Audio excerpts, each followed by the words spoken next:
A3 error ng Toshiba ang gagawin dito, no? So ito po ngayon guys ang ating tingnan kung ano ang problema ng washing machine na ito.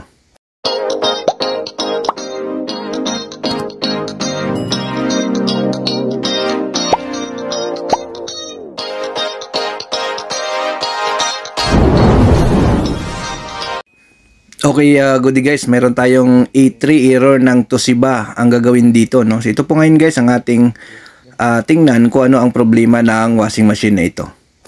So ayan, so ang gagawin namin dito guys, buksan natin siya para malaman natin kung ano ang problema, no? Tingnan natin bakit siya nagkaroon ng A3 error, no? Ayan, so ang gagawin namin dito guys, tanggalin natin to yung top cover, no? Tingnan natin. So focus tayo guys sa mga sensors, lead sensor, sa door switch, no? Yun po yung titingnan natin kapag naglabas ng A3 error ang isang Toshiba, no? So ayan, so sundan nyo lang guys yung video natin.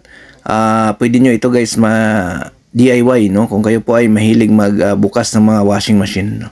So ito guys, mayroon lang itong mga screw, no? 4 na screw, mayroon dalawa sa likod, mayroon ding dalawa sa gilid, no? So yun po yung ating kakarasin para makita natin kung anong naging cause ng A3 error ng unit na ito, no? So nandito tayo ngayon guys sa Cabuyao, no?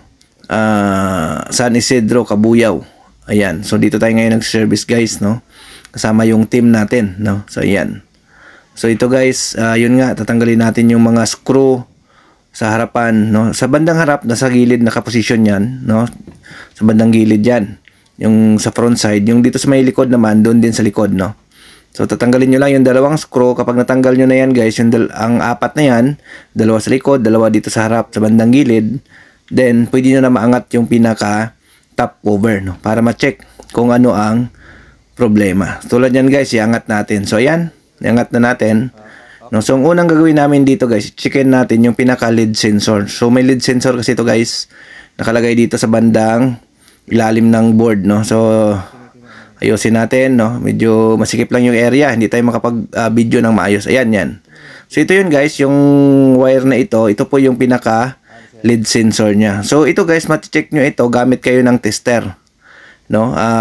Basta naka-close yung pinto niya, yung pinaka cover ng pinto dapat naka-close siya. Then testerin nyo itong dalawang wire na may socket, no. May puti siya sa dulo, no. Ito guys. So ang gagawin nyo guys, testerin nyo kung may continuity, no. So tulad nito guys, mayroon siyang continuity, mayroon siyang buzzer. So ibig sabihin walang problema yung lead sensor nito, no. Kasi dalawa guys ang nagkukos ng A3, no. Itong lead sensor niya at saka yung pinaka door switch niya, no. So ang gagawin natin, baklasin natin to. So dito guys, nakalagay yung pinaka door switch or bump switch. Yan, ito yung nakalawit na kulay puti. Yan po yan yung pinaka door switch or bump switch niya, no. So yun po isa sa mga nagkukos ng A3 error, no. So dalawa yan sila, yung lead sensor, yun nga yung unang na-check natin. Then itong sa bandang likod na kulay puti na nakalawit, yan po yung drum sensor. So yan po yung tingnan natin, no. So ayan, binubuksan lang natin gamit tayo ng screw, no. Ayan, screw lang natin yung mga screw na nandito.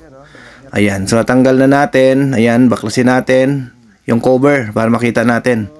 So ayan, kita na natin guys yung ebidensya. Binahayan siya ng daga. So ayan, no.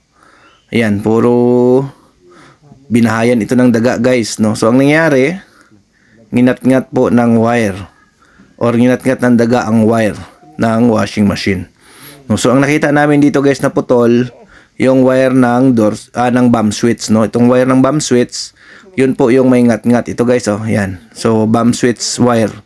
So ibig sabihin nag-A3 siya kasi nga naputol yung wire ng pinaka bump switch, no. So yun po ang ating gagawin ngayon, dudugtungin natin, no. Ayan. So good pa yung bump switch niya, ang nangyari lang putol, no.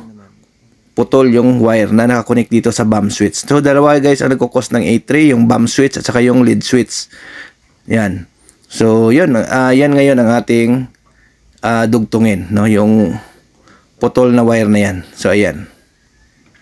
So kalasin lang natin Tapos dugtungin natin. So, huwag niyong kalimutan mag-subscribe at mag-follow sa ating channel, no, para updated kayo sa aming mga videos, no. So, ang binablog natin is automatic washing machine at saka aircon, no. So, yun po yung mga binablog namin sa aming channel, no. So, kung kayo ay may washing machine, may aircon, pwede nyo kaming i-follow, no. Baka isa sa mga may i-vlog namin ay maging problema ng gamit nyo in the future.